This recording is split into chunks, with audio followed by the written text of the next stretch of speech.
Mirëmëngjes, sonte në Pikë e kemi diplomatin e njohur për Kosovën dhe për regionin Wolfgang Petritsch, diplomatin austriak, I cili ka qenë ndërmjetësi I Bashkimit Evropian në konferencën e Rambujës, pastaj edhe si përfaqësues I lartë I Bashkimit Evropian në Bosnjë-Hercegovinë.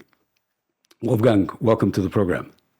Thank you for inviting me. We're going to start actually with your career as bridging two epochs.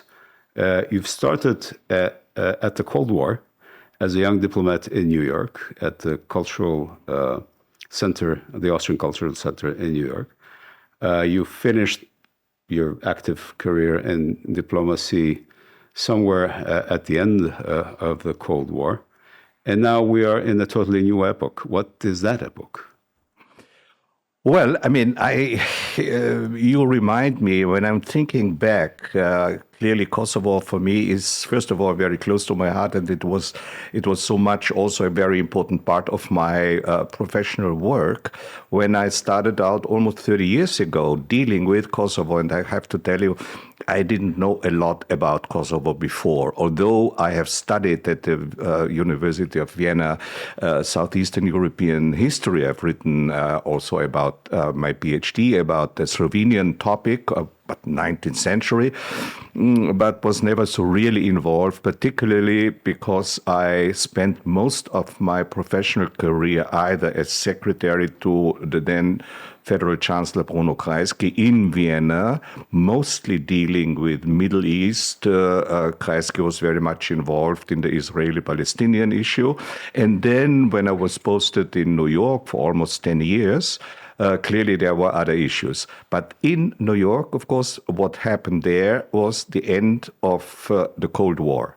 So I was there before, and then when it happened, and I came back in 1992 to Vienna, to the Foreign Office. And a couple of years later, then I was appointed Austrian ambassador to Milosevic's Yugoslavia in Belgrade. Clearly, very early on in my job already as ambassador, Kosovo was on the agenda.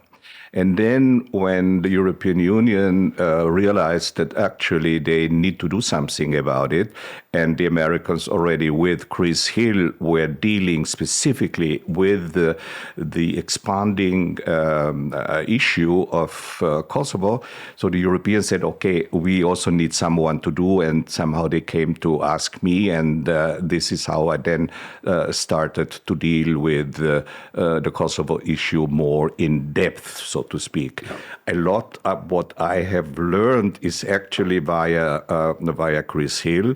And of course, I had a very able assistant, Jan Kickert, with whom we, I believe, did quite a good job in learning, in getting into this evolving situation. But I must tell you one thing which is really very significant. At the time, and there I should say, Kosovo can really consider itself extremely lucky that the Americans really had this feeling they need to resolve the problems of the world. They need to do what the Europeans in Europe were unable to do.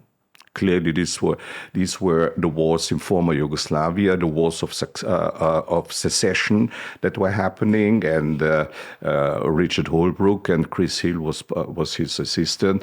They were dealing with Bosnia-Herzegovina, the biggest and most consequential conflict in the Yugoslav wars. And at the time, I still remember when I spoke to Holbrooke about Kosovo when the Kosovo issue became hot, 97, 98. I said, why didn't you guys do something in Dayton with it? Yeah, and of course at the time I did not really know how frantically Kosovars were trying to get on the agenda in Dayton. Yeah. So that was for me actually this kind of point of departure, to see something which till then, with Rugova, there was a lot of civil resistance, but there was no fighting, no armed resistance around.